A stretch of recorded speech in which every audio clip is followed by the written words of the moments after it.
'Pag niloko ka, magloko ka rin para maramdaman niya yung sakit na naramdaman mo. Wag. Wag na wag mong gagawin yan, na 'pag nasaktan ka, automatic ang utak gante. Para patas, para maranasan niya, para alam niya ang sakit. Normal yan, pero ito ang trap. 'Pag gumanti ka sa cheating, ginamit mo ang sakit mo para maging katulad niya.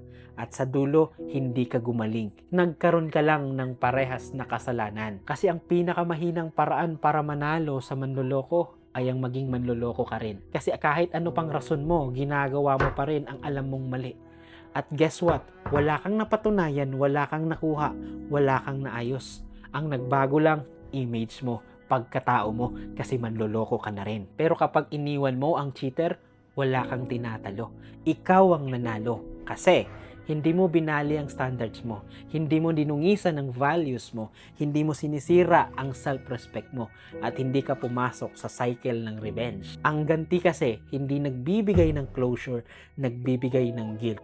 Ang pag-alis ang nagbibigay ng peace of mind. Kaya kung niloko ka, huwag mong isipin na talo ka pag hindi ka gumanti. Talo ka lang kung binalik mo sarili mo sa level niya. Mas mabuting hindi mo ginantihan, hindi mo pinalitan, hindi mo binalikan, kaysa naging two-player game ng kasalanan. Sa karma kasi, hindi mo kailangan sumali. Darating yun kahit hindi ka mag-follow up. Tandaan mo to, hindi ikaw ang nawalan. Nawala lang sa buhay mo ang manloloko. Ulitin ko, hindi ikaw ang nawalan. Nawala lang sa buhay mo ang manloloko.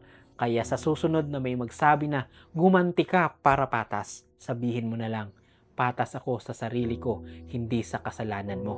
Pag hindi mo siya ginantihan, hindi ka mahina, may values ka. At pag umalis ka, hindi ka talo, marunong kang pumili ng kapayapaan at peace of mind mo.